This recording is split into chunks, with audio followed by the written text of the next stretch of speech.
Hey, D, you got mail, yelled Yubari through the house like a medieval herald. Yubari was a gaunt man with ashy hands and attentive eyes. He opened the front door and looked around, even after knowing the mail had came and gone, leaving every piece of mail he had intended to leave. "What'd it say?" said Deshante, sitting on the couch, blazing a comically huge joint and watching a very old Fantastic Four cartoon. "Huh?" said Yubari. "The fucking letter, man." Yubari glanced at the letter in his hand, almost as if he had forgotten he was holding it. He looked down to the communique as if he were deciphering ancient hieroglyphics. "Come on, man, read it," Deshante said casually, but with a mounting annoyance. "From the office of the White House." "Oh shit, you done fucked up now." Deshante turned down his TV, which was almost already inaudible, stood up, and took the letter from Yubari. He opened the envelope with his finger, then let the note plop into his hand. He scanned the letter thoroughly, put it down, then immediately picked it back up as if he needed to read it again. "Dear Deshante Jackson, you have been selected to participate in this year's presidential draft as a candidate.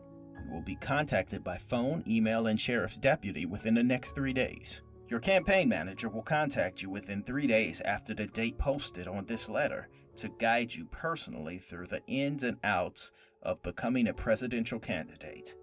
Your participation in the election process is mandatory, though you may talk to your presidential aide if there is a pressing medical concern that would make you unable to participate. Thank you for your service to the United States of America and good luck on your future campaign. Sincerely, Speaker of the House." Deshante put the letter on his coffee table and stood there inanimate. He stood still for so long Yubari asked him, "Tay, what up?" Deshante slowly craned his neck and looked to Yubari with all seriousness. "We gotta get all the weed out of this house, like right now." Hector drove the speed limit down the alley into his garage. He was coming home late after a long shift at work. On a typical day, he might unwind for a drink at the bar down the street, never to excess, 1 beer, sometimes 2, but usually 1. He did this to relax before jumping right in with family. As much as he loved his family, they at times generated more stress for him than work. He had 2 daughters, 25, 22, and a son who was 21. The son and his eldest daughter lived with them. She had 2 children and the son had 1 child. Then there was his brother who lived with him in the basement, who was a great guy when he wasn't drinking, and his wife's mother, who didn't think very highly of him. If there ever was a quiet moment to be had, he would not find it at home. He pulled up, then walked through the backyard that was littered with children. Most of them he knew. They spoke to him, and though it took some effort to be social when he didn't feel like it, he waved back. Little Marisol hopped in his way like she was derailing a train. "Hola, abuelo," she said in Spanish. "Hola," Hector said, attempting to give his granddaughter a moment and not be a complete grouch. "Are you going to be president?" said the adorable small child. "No, of course not." I think you'd be a good president," she said, twirling around while Hector politely attempted to push past her. "Are you going to tell them you don't want to be president?" "Sure," said Hector, humoring the girl, having no idea what she was talking about. Hector finally opened the back door and all the adults were gathered in the kitchen. Hector immediately braced himself for the worst. Someone must have died, went to jail, or something must have broke that was going to take real money to fix. "So what happened?" Hector demanded. His wife held up the envelope bearing the White House seal. "My husband is going to be the first Mexican president." Hector put his fingers on the bridge of his nose to relieve the mounting tension in his head. "I am going to tell him today." "Oh, you say that every time. But it's time this time. I talked to Patrick back at my old firm and he's going to take me back. I'm going to start this Monday." Fatima got up from the living room table. She was a smooth almond brown, and though in her 40s, she kept herself up very well. Sativa put a shocked hand over her mouth when she heard her friend was re-entering the workforce after so many years away.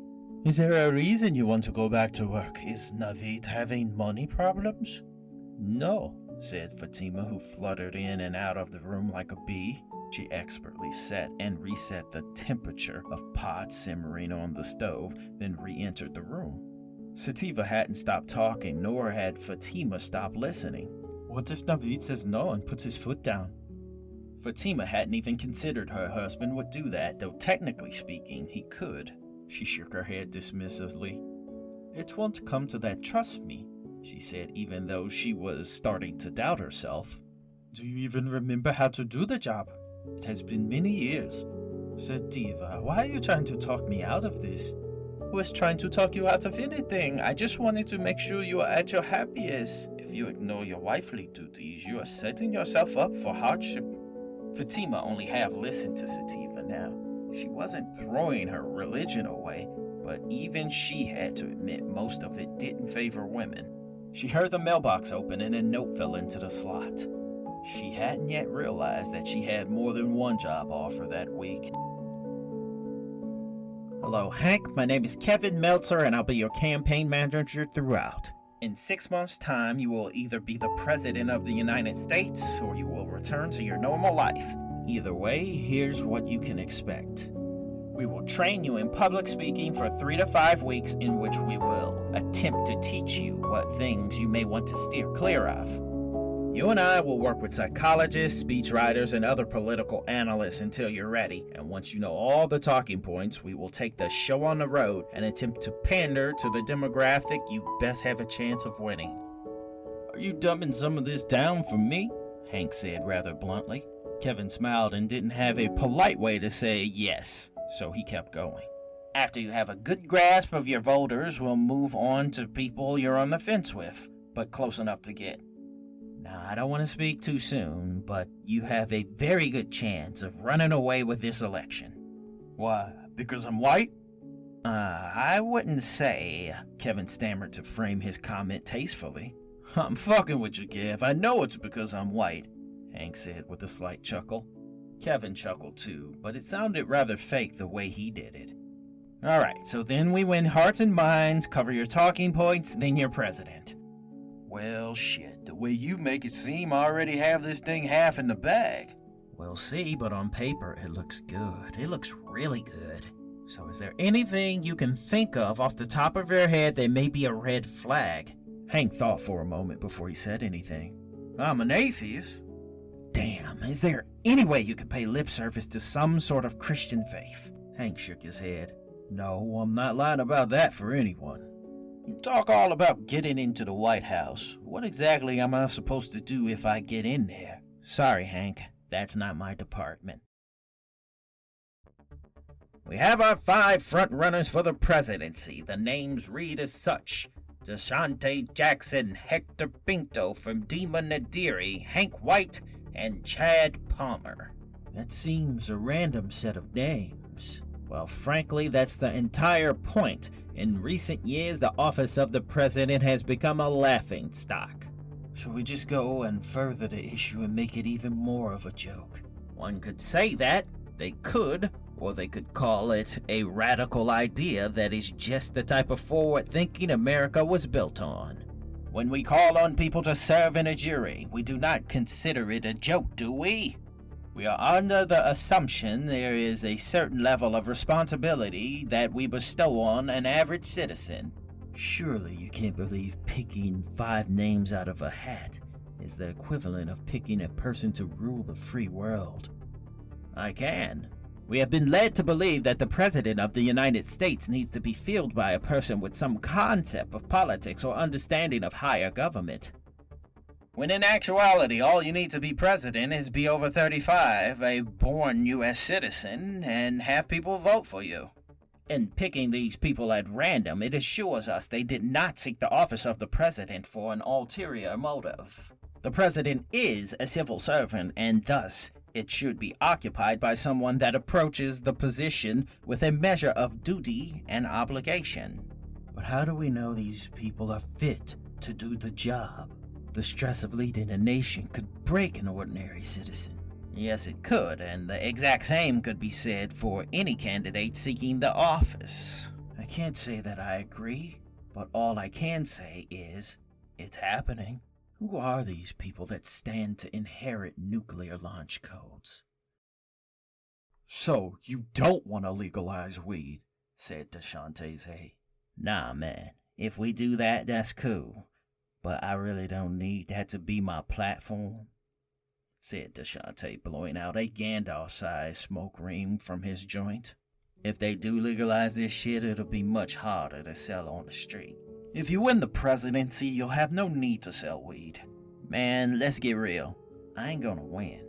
You already have a real chance. You already have at least 80% of the black vote. Though there is that 20% of black voters that see you as a thug or a street hustler, and that doesn't play well with them.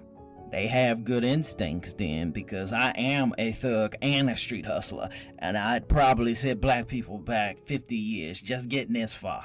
See, it's that honesty that people identify with. It's a reverse Kanye. Did you just say a reverse Kanye? Said DeShante, chuckling so hard his voice cracked, and he blew out weed smoke from his nose. Let's just say what this is. 6 months of me fucking off until they elect a white boy. You're wrong. I believe we have more of a chance than you think. Hey, and I believed in Santa Claus until I grew up. Hector laid in his bed awake.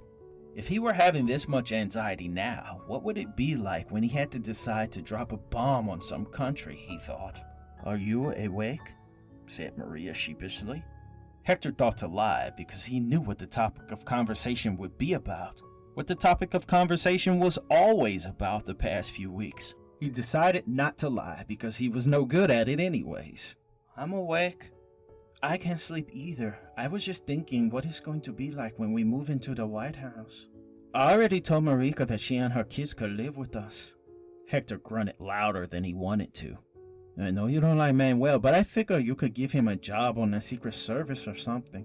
Hector was pleased it was so dark, but feared she may be able to hear him rolling his eyes. He wouldn't trust Marika's deadbeat husband to guard a seat at the movies for him, let alone his life. I'm thinking about moving a few of my cousins in too. Penny don't think Pablo is living a righteous life.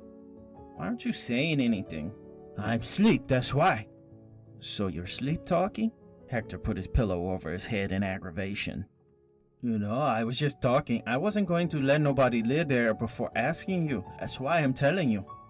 Don't start packing yet. I still have to win. But you're gonna win. You wanna win, right? Maria said, taking his silence as an admission of guilt. You wanna win, right?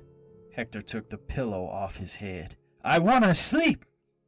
Okay, if that's what you want, but our family would be so much better off. I know you care about your family. Hector knew he should have just feigned sleep, but she baited him so well. Why don't you think I care about my family? I don't know. You keep talking like you don't want to win. No, you keep talking for me. I didn't say a word. Okay, Maria said sheepishly, as if knowing Hector couldn't resist clarifying himself. All these people, they want me to talk right and walk right and say all the right things. And you're doing it fine. I don't want to be president, Maria. I don't. I knew you didn't care. Don't say I don't care. We are doing good. We've been doing good for a while. We could do better. Hector sighed. You don't remember when I was foreman at work and how I couldn't sleep and the car accidents I had? And what do you think I'd do as the president? You have a whole family to help you. When I'm in secret meetings, I'm going to call you in to tell me what to do. Maria went silent. She knew that she could only help him so much. In the end, it would all be on him. Exposé. Mr. Palmer, you just made the cutoff for president. And if you do win this election, you will be the youngest president in American history. Well, Mike, there will be quite a lot of firsts for this election. My age will rank amongst the most trivial of the firsts. Indeed. My question to you is I think most of America is asking, what makes you think you can be president? Well, Mike, the question of why is now a non-issue. Why I want to be president is all boiled down to a computer algorithm, a cosmic joke, fate, or God, if you will. Many people say if I were president, I'd do this. Well, today it's all about putting your money where your mouth is. I come from a generation that attempts to value and respect everyone's right to be who they are, and I must admit I am myself a bit of a social justice warrior. I was on the front lines for Black Lives Matter and a few other less notable social justice organizations. Okay, you were an activist. Am an activist. These instincts don't go away. My apologies, you are an activist. But what would you say to people that claim your form of social justice is just another form of bullying or social engineering? Some people want to stay in the past and live like they did 100 years ago. Because of that old thinking, it was completely socially acceptable to keep a man in chains or treat a woman like a piece of livestock which the husband owned. Is this the type of thinking you wish to cling on to? No. But some people believe this is the death of free speech, this type of corrective behavioral modification. Sometimes old thinking needs to die, and I am the man to eradicate it. I strictly forbid this, Naveed said to Fatima in the middle of dinner. The new job or the campaign to become president? Fatima asked for clarification. After a moment of pondering, Naveed came to a conclusion. Both. When I agreed to take care of the children, it was under the auspices that it would be temporary. Mia is nearly college bound. Would you have me mother her from Harvard? If that's what it takes. Takes to do what, Naveed? Fatima was a master of changing the subject and turning people into the villain, which was a useful trait in a court of law, but not as useful as skill in a happy marriage. If it talks you out of this, what else could I mean? Conrad Beckley, Fatima's campaign manager, slowly and zenly ate peas, attempting not to make eye contact. He did his best impression of a fly on the wall. Is it you do not want me to become president, or is it you don't want me to be more powerful than you? I don't think you like the idea of being the first gentleman. I am technically the most qualified of all the candidates. I know the law, and I like my chances. Naveed wiped his mouth with a napkin, then tossed it on his plate. Dinner was amazing, he said to his wife before storming out of the room. When the smoke had cleared, Conrad Beckley spoke. Technically speaking, he has no power to make you drop out of the race. Fatima smiled despite her mood. I know, but if I continue down this route, I may not have a husband. Could you turn down the music, Mr. Jackson? Asked Daniel Bell, his campaign manager. Reluctantly, Deshante turned down the music a bit, but not nearly enough to speak comfortably. I know you want to go through a normal day with me, but trust me, that's normal. Sir, I just wanted to know what it was we were actually doing. We've been parked at this parking lot for 30 minutes. We're waiting for someone, obviously. Don't get too curious about none of this. You're supposed to be in charge of covering up shit for me. But you don't need no unnecessary work keeping all the skeletons in the closet. A woman so gaunt she could disappear entirely behind a telephone pole approached the car. How you doing tonight, baby? Deshante smiled genuinely. Fit as a fiddle. You need to be taking better care of yourself. You look sick. And you making me hungry like I want to eat 2 dinners for you.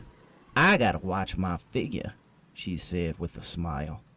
The gaunt woman stuck her hand in the window and Deshante did a covert trade-off shake. What was actually in either of their hands was unknown because he pocketed it. 4 teenage boys scanned the parking lot. They ambled about aimlessly, with the amount of curiosity that came with having nothing to do and nowhere to be. Daniel tensed up instinctively, not having any particular read on the boy's intentions, and not knowing enough about black people as a whole to know when he was fine and when he was in danger. Deshante smirked ever so slightly, but was sad too. Reactions like that were what led to fatal misunderstandings. The 4 boys approached the car, cautiously but curiously. Deshante rolled down the window. Though the glass wasn't fully tinted, there was shade enough that one couldn't easily see in. Oh, shit, one of the boys said in surprise. What y'all little niggas doing out here? Deshante said like a concerned older brother. Daniel visibly relaxed. Nothing. Bored than a motherfucker, one teen said.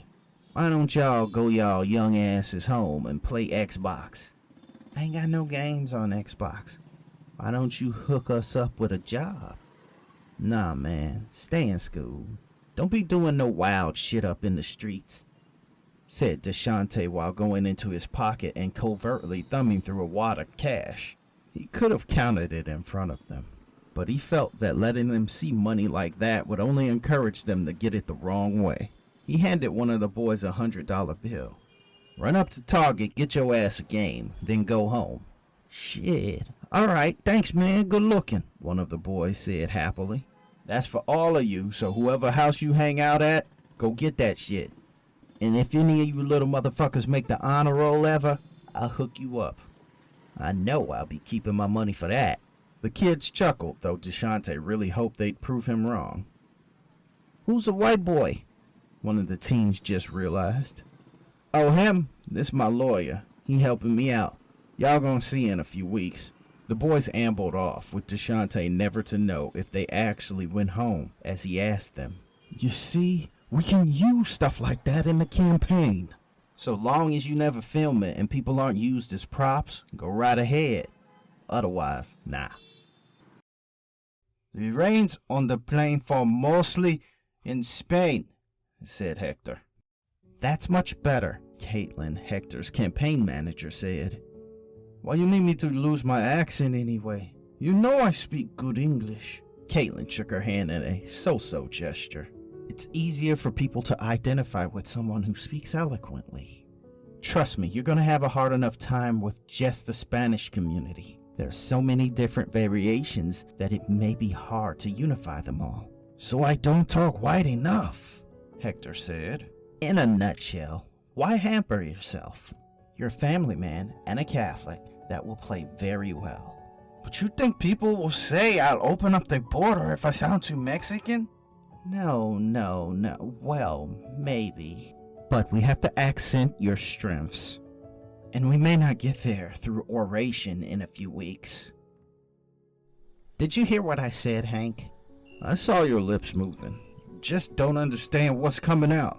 You're trying to tell me I can't goof around with my friends? Well, shit. That's not gonna happen. Sure you can, but you have to steer clear of the racial stuff. It's funny. I'm gonna say it, and you're gonna have to deal with it. You can't make fun of how black people talk, Hank. It was a joke, and the fact I was telling it to Howard, my black friend, who laughed, don't matter at all, huh? Hell, you didn't hear him coming back at me? That's how friends talk, not all this ouch my pussy hurts bullshit. You have to be aware of how things look when taken out of context. You can't afford to have someone make a soundbite of something you said. Soundbite me. You haven't heard any of my Mexican jokes. The race is heating up and it's much closer than I believe anyone had expected. DeShante Jackson, who analysts put dead last, isn't as far away as we all assumed. He's got charisma that people are taking a shine to. But what of leadership skills? A street hustler turned presidential candidate? Would we want someone like that running the country? Hustler aside, ethics aside, he was a pillar of his community. Not one person we could find had one bad thing to say about him, from grandmothers to working class stiffs to criminals. It's easy to have good things to say about someone when you tamper with the speaking pool. I reject your brand of cynicism. What about this candidate, Fatima Nadiri? She trends high with women of all racial backgrounds. A passionate speaker and a lawyer. Well, her Muslim background doesn't play well with Middle America. It's a religious divide in this country between religious and not. That brings us to the flip side of the coin. Hector Pinto and Hank White. One man an atheist widower, the other a religious family man. You see, these two are weird for several reasons. On the one hand, Hank, if he just paid a little lip service to God, could more than likely run away with the election. The fact that he hasn't done that strengthens his position in some ways. He says what he feels, and people identify with that. And as far as you see it, the only thing Hector Pinto has in his favor is his religion and family values. The language barrier is an issue. That's where I diverge from you. I can understand him just fine, and he's humble and genuine in a way that's refreshing. I don't see humbled, I see meek and unfit. And lastly, Chad Palmer. If the State of the Union was dictated by people under 30, we'd have our next president. But unfortunately for him, people that age struggle when it comes down to voting. You were at one time correct, but I'm not so sure in the case of the modern millennial. They have such a capacity to have their voices heard. I do not believe as many will sit out as you think. You may be right. The fact that this is the face of our new primary election tells us anything could happen. Mr. Palmer, if nothing else, has a message, one we cannot say for any of the other candidates. Many people of his age have a message and a very high opinion of themselves. No need to get reductive. Mr. Palmer is on the cusp of the future ideals of the next generation. You may be right. Or the American people at large may not be ready to embrace this thought-policed future as you would be led to believe. So which candidate are you leaning towards, Mike? Oh no, I won't open myself up to editorializing, especially in matters of politics. Are you ready to do this, Mr. Jackson? Daniel asked politely. DeShante put down his vape pen, which Daniel insisted on getting him if he wasn't going to give up the marijuana. Yeah, I'm ready, DeShante said confidently. He sat in the green room of the Mike and Mincer show with Daniel and 3 of his friends, which looked unaccustomed to wearing suits. Papoose, Mark, and Twin all took hits from the vape pen. As your campaign manager, I advise against bringing your associates. I know, but these are my boys, and I can tell you straight up, they're never gonna see no shit like this if I didn't bring them. I wasn't never gonna see no shit like this if I hadn't got that letter. Daniel pulled a few cards from the breast pocket of his suit. Now, we've went over the questions that they said they'd ask you, but they may throw you a few curveballs. Like, if they were going to ask you about your home life as a kid, you don't have to go into detail. I don't think it will put you in a positive light if you explain it like you explained it to me. Look, I don't have nothing to hide, but if he start bringing up hoes I done fucked with, I'll hit him with a no comment. I'm hoping this show ain't like Maury or some shit, right? I've had a lot of close calls, but I'm pretty sure I don't have no kids I don't know about. They like that, Daniel insisted confidently. When the lights rose up, DeShante sat with Mike Mincer, the host of the show, along with Hank White, who DeShante knew as one of the other candidates. When the silhouettes gave form, the host, Mike, the softer one of the two, introduced their guest. Hello, people. Let me introduce you to Mike and Mincer. Our guests today are presidential candidates DeShante Jackson and Hank White. We're here today to see what they really are about and to introduce them to America. Thank you both for coming. DeShante and Hank both nodded and gave greetings. I think we're all here to ask the question that America wants to know. Why should we give you our nukes? Mincer said, not beating around the bush in any way. Hank was first to step in and answer that question. If you want me to be honest, you probably shouldn't. I'm one Colt's loss away from turning the world into Mad Max, said Hank with a chuckle. DeShante joined in too, amused. I'm with him. If I'm being honest, shouldn't no one man have that power? People make mistakes. Nuclear war is the end of all mistakes, DeShante added. My partner likes to be blunt, but sometimes blunt doesn't work when you need precision. Why don't you tell us a little about yourselves? Mike insisted politely. Well, I'm a rancher up in Montana, Hank said. But you root for the Colts, Mincer prodded. I lived in Indianapolis when I was young, then moved down there. Now I'm a cow rancher, and I'm knee-deep in cow shit most days. Please keep the language down to a minimum. We are a network show. Excuse me, I sometimes forget my manners now and then, Hank apologized. How about you, Mr. Jackson? Mincer asked. Born and raised in Chicago, I barely hold down a job. Sometimes I work at my uncle's car wash. Sometimes I have to hustle what I can on the street. And what does that entail? Whatever it takes to keep the lights on. Selling DVDs, cleaning gutters, walking dogs. But don't pity me. I get by alright, just like gumbo. You throw it in a pot and somehow you get something delicious. And you think a street hustler is what this country needs right now? Mincer asked, antagonistically. DeShante smiled. He wasn't rattled or upset. He had guns pointed in his face and been cool as February. Some white man in a suit didn't scare him in the least. Do I think America needs a street hustler? I don't think it could hurt. This country needs someone who could swallow their pride and do what needs to be done to keep the lights on. Am I right? DeShante said with a hesitation, just in case someone wanted to co-sign him. Why not? In the end, it doesn't matter what America says we need. DeShante's voice clapped loudly from the audience, though the shadows obscured them. If I wasn't running, I'd be voting for you, Hank said with amusement. Hank, same question. About needing hustlers? The panel gave a light chuckle, but he powered through it. No, why are you what America needs? I think America's been off track for a while. Don't know if we want to be everyone's cool brother or everyone's domineering father. What I bring to the table is dealing with American exceptionalism. I want the tag on the back of our shirts to read, Made in America, not whatever country whose name I can't pronounce. Oh, in the end, I'm gonna have to steal a line from my man DeShante here and say, it doesn't matter what I think America needs. They'll tell us what they need. The crowd clapped. Even DeShante clapped, moved by the sentiment. So, what I'm curious of is both of your foreign policies, seeing that you, Hank, have expressed a desire to put America first. You know, I don't have much experience with dealing with people outside of my backyard. So I don't have a fully fleshed out and cohesive plan for foreign policy, but I can give you the spirit of what I mean by bringing back American exceptionalism. Hank didn't wait to be asked. I remember a time when we used to rally around things that brought national pride to us. Huddled around the TV listening to a shuttle launch.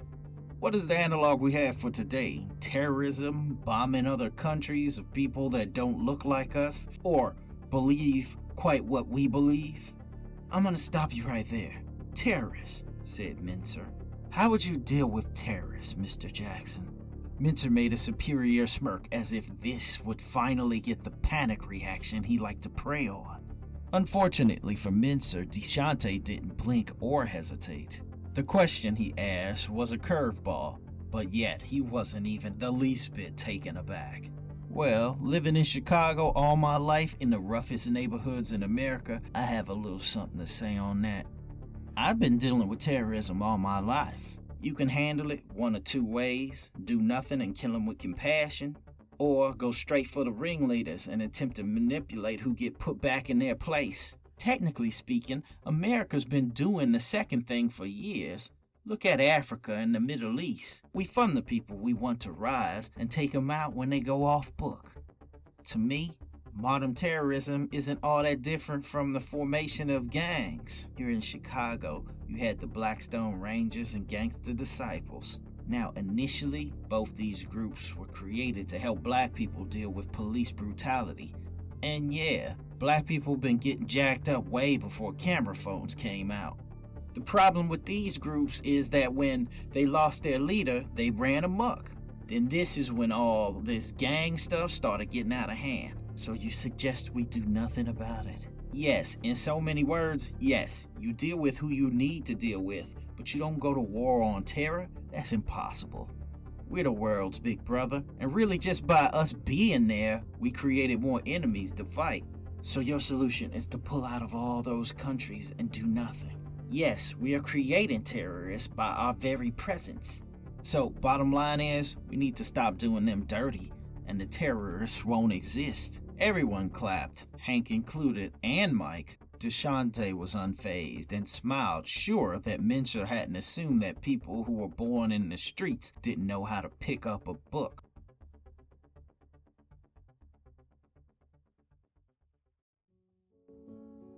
Hank and Kevin Meltzer stood in the lobby post-television show. You did good out there, Hank. The numbers aren't in, but they didn't get too hung up on religion, so you're fine. I really like that DeShante. If we do win this thing, do you think we could put him on staff somewhere? Hank said, half ignoring Kevin's stats and projections. Kevin snickered. Oh, don't worry. We can do a lot better than him. Hank didn't appreciate Kevin's offhanded comment. And why is that funny? Hank demanded with a face as serious as an Amber Alert. Kevin seemed to sober up, not realizing he offended Hank until just now. 'Cause he's not qualified? Hell, I'm not qualified, so try again, son. Because he's not as educated as someone we could put on your team? He graduated high school and so did I. So I'm gonna save you the trouble of saying what I think you're saying. But if you do something like that again, I will get another campaign manager. Clear? Kevin nodded with understanding.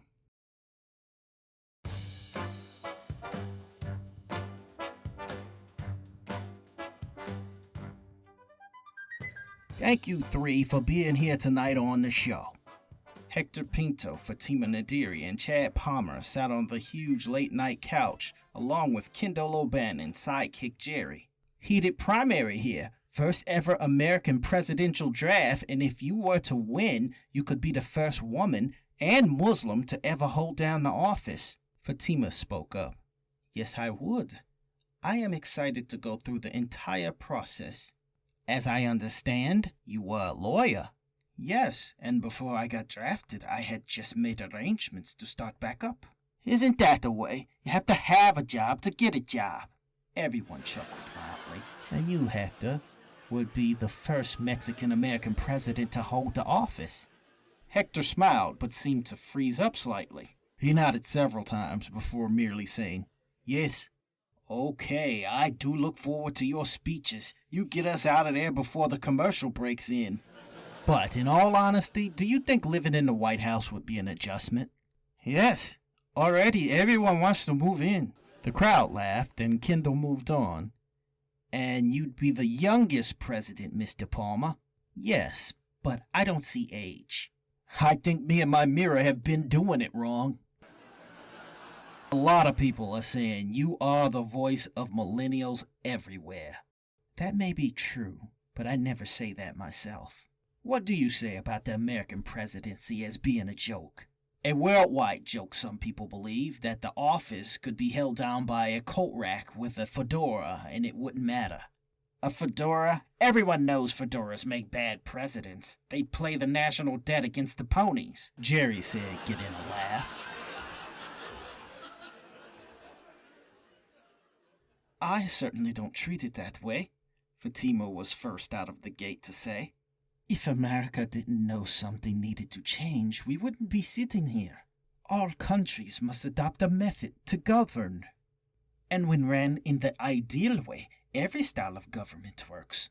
But the reality of it is that people pervert the system. Whether you love the system or hate it, America did not take its place amongst the first world by chance. I believe that the system works and that out of all countries, we are the quickest to adapt to change. The draft was the change we needed, and in the end, it will work. Even if it fails, it will work. The crowd clapped, and some even stood on their feet.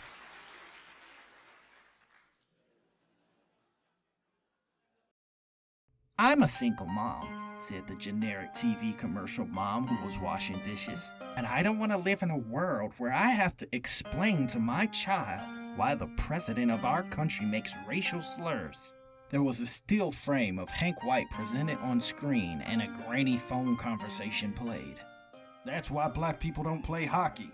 You ever seen a black man jogging in winter with shorts on? Well, unless they're Martin Lawrence.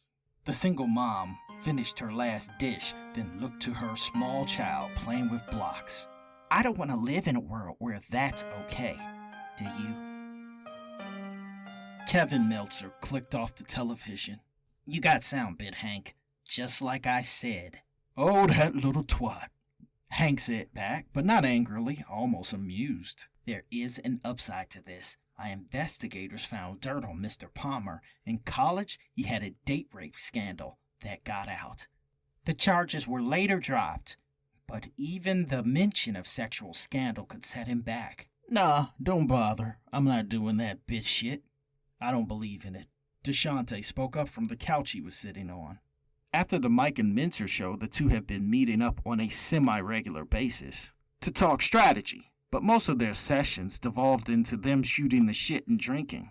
I agree with Hank on that. That is bitch shit, DeShante added. Sir, I advise against these meetings. I don't think it helps either of your campaign chances, Daniel Bell said to the room. I'll back any white boy that's willing to drink with thug niggas. Why you think black people love Clinton, said DeShante.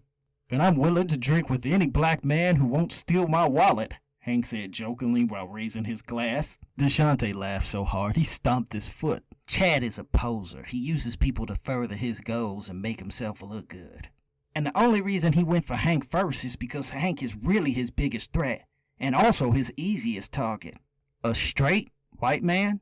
DeShante paused on straight, as if it were in question. Fuck you, I got more ass than toilet seats.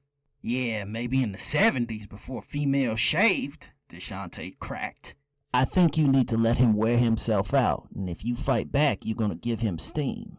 How you gonna deal with this when they come for you? Hank asked DeShante. Shit, I may not have a legit chance of winning, but I'm not ready to tell you everything yet. I still have a few surprises. I think maybe you should play down your Muslim side. I think that it is too off-putting to Middle America, said Fatima's campaign manager.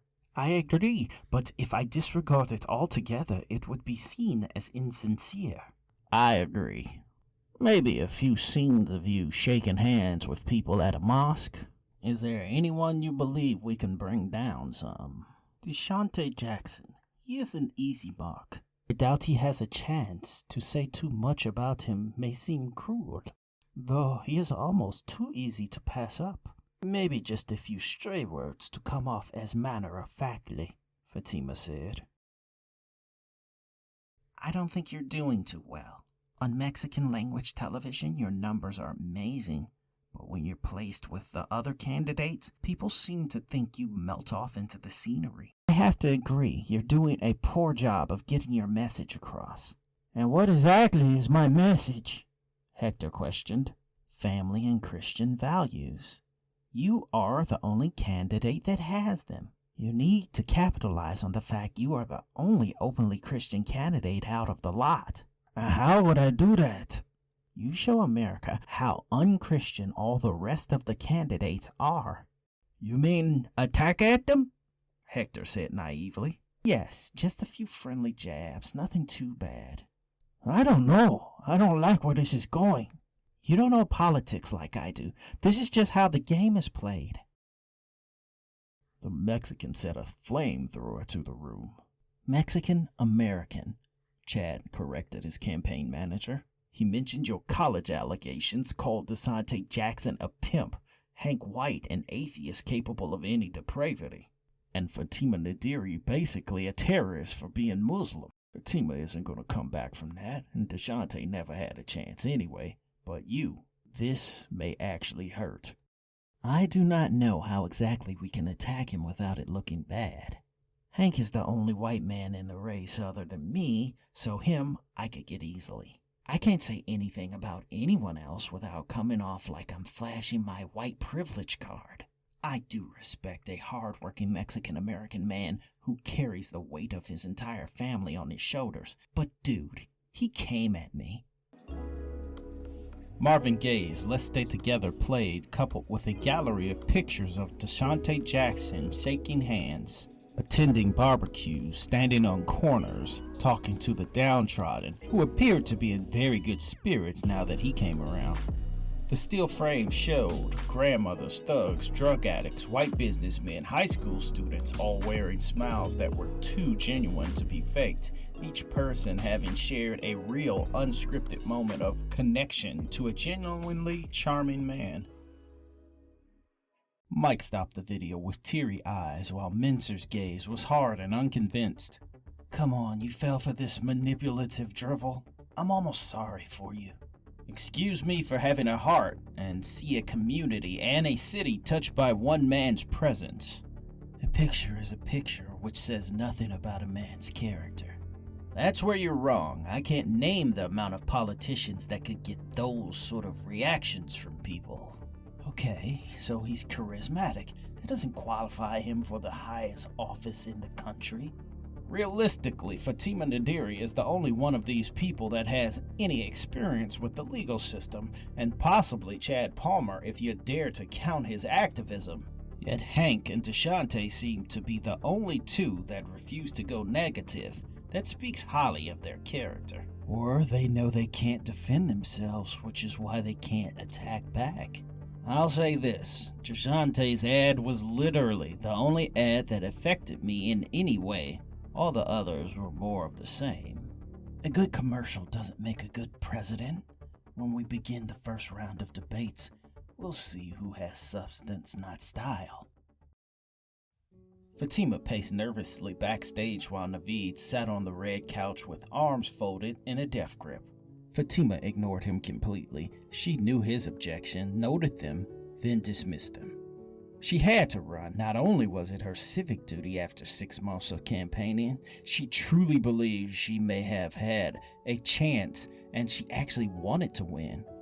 After the last president, she felt it was her obligation to do better. A little man with an elaborate headset popped into the room for a quick moment. We're on in 5, he said before vanishing once again. Naveed stood up and blocked the door with his arms folded, defiantly. For a moment, Fatima didn't think he was going to stand aside. Before Fatima pursed her lips to speak, Naveed kissed her on the cheek and said, Good luck, before stepping aside. Fatima smiled and brushed her husband's arm, knowing that as much as he didn't want her to run, he couldn't be against her. Hector sat in the green room with his family, which was so massive some had to stand while the children sat on the floor. Maria was all smiles and hope while Hector had a stomach clenched in a knot. My husband is going to be president, Maria said with supreme confidence and unbridled enthusiasm. The rest of the adults in the room cheered, inspired by her confidence, and the children clapped too, for the sake of adding to the noise. Hector smiled purely not to be a grump, but he himself felt the job would kill him. The debate.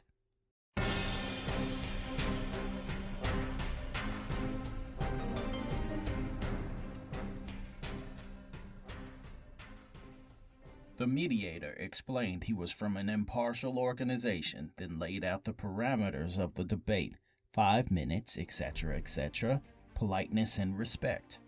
The point of the debates once were merely to show who could spout their unique brand of bullshit without flinching. But tonight, with the nature of the candidates, no one knew exactly what they were going to hear. After the moderator finished, one at a time, the candidates were brought in like the players on a basketball team. Before the moderator even said 2 words, Hank crossed over from his podium to Deshante and whispered, And you had to wear a red suit. You'd think being the only black man here would be enough. Deshante smiled and tried hard to keep it from turning into a full-out laugh. Hank was his sort of asshole. Had they been raised in the same place at the same times, they may have been friends. The moderator asked with his mic on, starting the show. What did you have to say to Mr. Jackson? Hank smiled, and without missing a beat, he said, I just wanted to compliment his suit.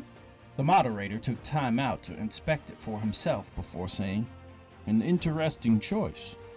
Not wanting to spend too much time on the trivial, he went on to say, Thank you for coming. While I know the circumstances of your situation, I know some of you have no history of public speaking. I will ask you to adhere to the rules. My first question is to you, Hector. What experience have you had in the past that qualifies you for the office of the president? Hector smiled nervously, obviously not suspecting to be called out. I would say that when I was foreman of my construction company, I had a lot of men working under me. I had to be strict but fair. know when someone's sick and someone's messing around. I was responsible for the face of the city. DeShante, same question. DeShante smiled as if deciding on how much reality he was going to give. I can't say I have a cause like my man Chad over there, or got the whole work thing on lock. But there is one thing that gives me any experience at all. In this 6 months of campaigning, a lot of people ask me questions like that, and after giving many different answers, I've come to the conclusion it's all about people. It doesn't have anything to do with what you did. All that matters is, can you connect with people, and can you be calm when people need you? I'm the man the neighborhood calls when they need something because they know I'm not going to lose it. And I have been that rock for 20 years, so do I think I could do it for all of America? The answer is yes. I could be the guy you look to when you need a guy to be there. Way to answer a question without saying anything, DeShante, Hank said jokingly. I do my best, DeShante quipped back. I'm not loving your racial undertones, Chad said to Hank. Son, this is between me and my friend DeShante. I don't think he tagged you in to finish his fight. Let's stick to the issues, people, said the moderator. In the office of the president, there may be a lot of things you may not know how to do. To what degree would you follow your advisors? I will direct the question towards you, Hank. Well, if I put an advisor in a position, I must value their opinions. I'm not the type of guy that's going to do everybody's job. I don't tell a roofer that's been at it for 20 years I know better, but I'm not going to roll over either. If you can't go from your gut from time to time, why do we need a president? Chad, same question. I think Hank said it right. Your advisors are there to advise. Though there are certain issues I will not tolerate, bullying and social injustice. If someone ever claims that I should stand by and let injustice go, I will not listen. There may be several examples of foreign powers that display many views, different and almost alien from your own. Are you saying you would not be willing or able to negotiate because of your beliefs? Chad was confused and wounded as a boxer fighting his way out of a corner. I wouldn't compromise my beliefs, Chad said, for the first time unsure of his answer. I liked you better when you stuck to your we are the world philosophy, son. Hank, please contain your side comments to the questions at hand. All right, if you're dealing with people, you have to truly listen without judgment until they're done. If you are listening to someone and you have already decided they are wrong before you find their true character, then you cannot have a true conversation. And you cannot affect change if you bully your ideas into someone's head. And if you can, that's not the sort of change I want, said Hank. You talk a lot about belief, but it's well documented that you are an atheist. How would that affect your decision as the president? Hank nodded. After months on the campaign trail, he had a lot of experience with that question. My skepticism on the concept of God doesn't take away yours or anyone's faith. This is what America was built on.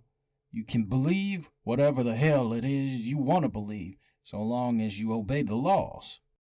What I believe happens after you die is completely irrelevant to what I know happens in the here and now.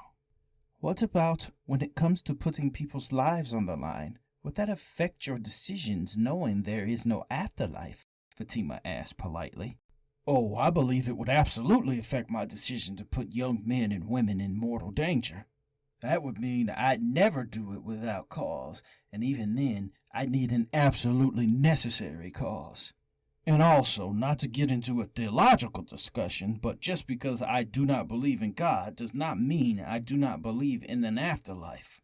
When you do not adhere to a preset belief system, it's scary that you actually have to have a conversation with them to ask them what they believe. Fatima, you are a Muslim American. How would your religion differ from the Christian values that all our previous presidents have ascribed to? I do not just pay lip service to our God, as some presidents previous. With the man-centric views of modern Islam, wouldn't you occupying the position in itself be an affront to your religion? And excuse me in advance if I misspoke. It was not intended as an insult. Religion, as in politics, changed to suit the times we live in. There are those Christians that have used the Bible to justify the most heinous of acts, the same as Islam. But whatever the two holy books say, the core belief, the lessons that teach us to be moral, is the goal. Hector, out of all the candidates assembled, you are arguably the most pious of the lot. What do you think about a Muslim woman leading America? Hector obviously didn't want to say because of how long it took him to respond. I follow the teachings of Jesus Christ, and I would prefer that someone saved sat in power. Like Fatima said, religion teaches us morality. By my God, I know you know right from wrong, even when you do wrong. If you don't know the word, how do I know you understand the difference? Chad, or Deshante, would you like to weigh in on that? Chad spoke up. I am a Christian, but I see it as a point of view. There is nothing wrong with any religion that doesn't endorse or include violence as a doctrine. Deshante had nothing to add. He let that one slide. Deshante, you had in the past said your strategy to deal with the Middle East was to completely pull out and leave them to themselves. Would you like to elaborate on that? Not much more to say about it. If I'm president, we're done with the Middle East. Now, if their countries, and I say countries, want to start a war, I've got no problem with taking them to the woodshed. But I wouldn't send in our army to deal with the fleas that need to be burned off. We make it worse by being there, and we keep working with fleas. Some of them gonna get on us. Fatima, with your connection to the Muslim faith, will this make dealing with Muslim extremists more difficult? Oh no, Muslim extremists would want me dead and stoned now for showing my face. They are Muslims, but they are not Muslim like me. The debate raged on about issues of net neutrality, which Chad was the only one familiar with, Medicare and other important topics, but the debate rounded the bend and came to a close. In recent years, the racial divide has been growing throughout our country. I will ask, as a general question, how might you bridge the gap? No one wanted to be first to bite at a question that politically volatile. Deshante confidently spoke up. There is no way to do something that big. You have to look at things incrementally. Because we have more people in the world, it seems like the entire world is fueled on hate. That's not the case. Statistically speaking, the world is more civilized than it's ever been. What I'm getting at is each generation does a little better. Like what Chad is trying to do with his zero tolerance to intolerance. But in bullying the bullies, you become the bullies. I don't think there's one thing you can do and one word you can say to bring the world together. But if I was to borrow something that Hank said a few months back, we need to focus on American exceptionalism. We as a nation need goals we can achieve as a people that will be as unifying as the Super Bowl any given year. Like rebuilding the idea of small business, introducing American pride, maybe rebuild Detroit. Now you're asking for miracles, Hank said with a chuckle, but Deshante isn't wrong. Only pride in our nation can focus what was at one point unfocused rage. Hands raised in anger and tiki torches can be raised with tools and books. When I see America, I see the old frontier from my window, and I think of a time when all you needed was 2 hands and a dream, and you can make your way. I see an America where that can happen again. If you left the country in my hands, we'd be too busy to have time with hate. Chad chimed in. I know that some hear the word social justice warrior and they cringe, or don't fully understand how the world works. Let's just say, if being decent human beings and respecting people's differences is a bad thing, I feel sorry for the world. People sometimes ask why I fight for causes that I had no personal investment in, and I'll tell you, because it's right. Nobody wants to protest, nobody wants to be marginalized, but unfortunately, not everyone has a voice, and when you have no voice to speak, you need to get attention in the only way someone would listen. If I became your president, my interest in race relation is my top priority. If you have anything to say and haven't been heard, I will hear you. The polls open on Tuesday. Who did you cast your vote for?